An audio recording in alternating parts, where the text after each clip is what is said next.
Welcome back to Talking Point 2. We just left Talking Point 1, and I was pointing out our outreach strategy.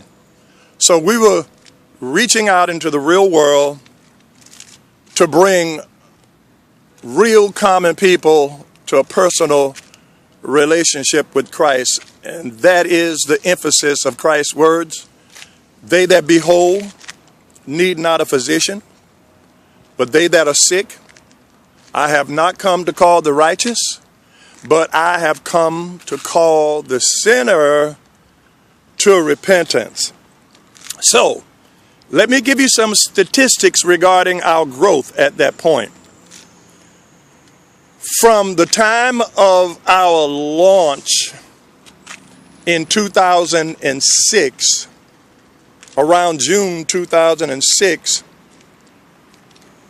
I believe that's the correct timing, to 6 months later, we grew from 30 core members to approximately 100 people within our worship attendance. Now, we also raised, if my memory is correct, either $150,000 or $250,000 within that 6-month period. And I tend to think that it was $250,000, according to the financial manager from the mother church during that time. There was one parishioner within our multi-ethnic church, a beautiful Caucasian lady, inwardly and outwardly, who tithed $16,000 a month. True story, not fabricated. So we raised quite a bit of income, and we grew numerically in all facets of the ministry. We had a huge youth ministry, very multi-ethnic youth ministry for a new church plant. So the church was growing and thriving, and then all of a sudden, and I want to get you to the caveats without a sense of personal personal conviction regarding me being cheated in ministry, regarding my ministry being sabotaged and circumvented. I'm not stating that for this particular point. I'm not being subjective.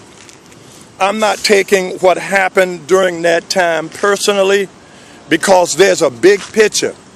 So I want to emphasize the big picture behind the caveats, the precautionary areas where you're going to run into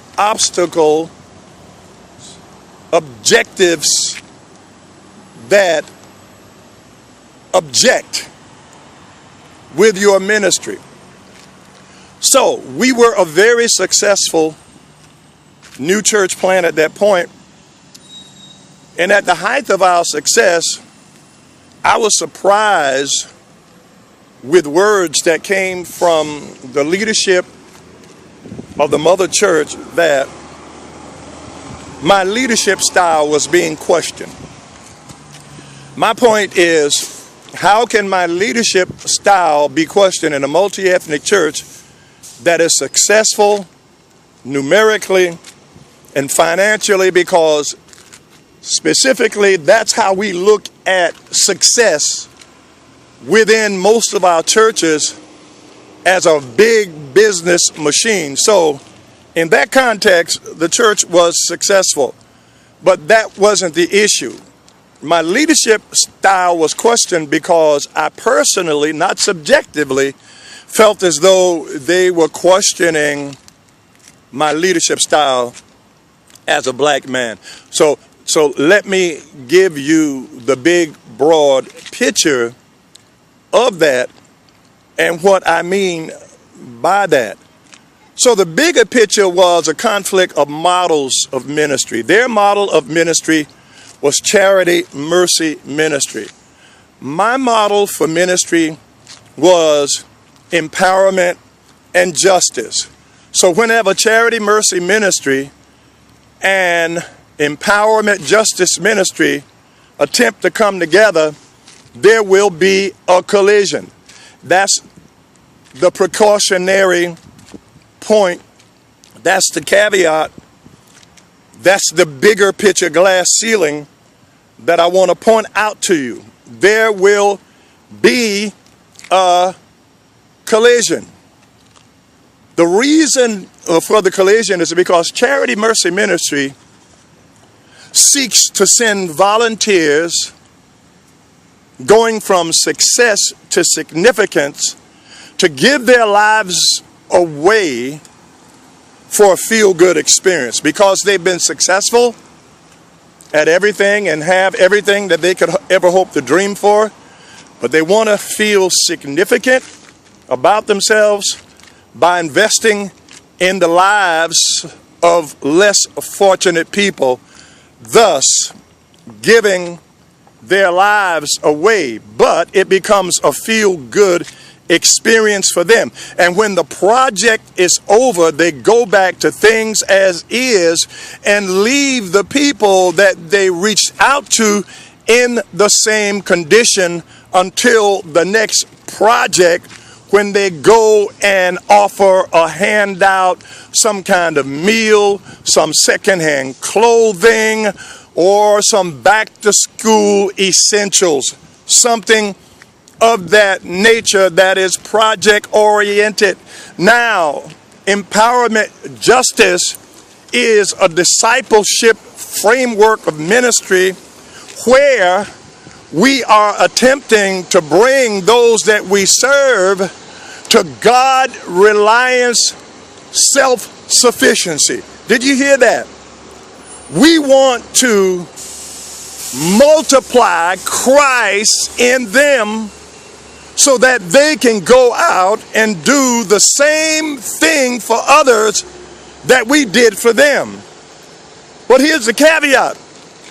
If you make them God-reliant, self-sufficient, then the volunteers who are going from success to significance have nowhere to go and nothing to do to feel good about themselves. Empowerment Justice Ministry is about tapping into the felt needs of the people. That was the major conflict. It wasn't merely my leadership style. It was a clash of models of ministry. And that's what we need to understand. That becomes a glass ceiling. The conflict between Charity Mercy Ministry and Empowerment Justice Ministry. So we've got to understand that.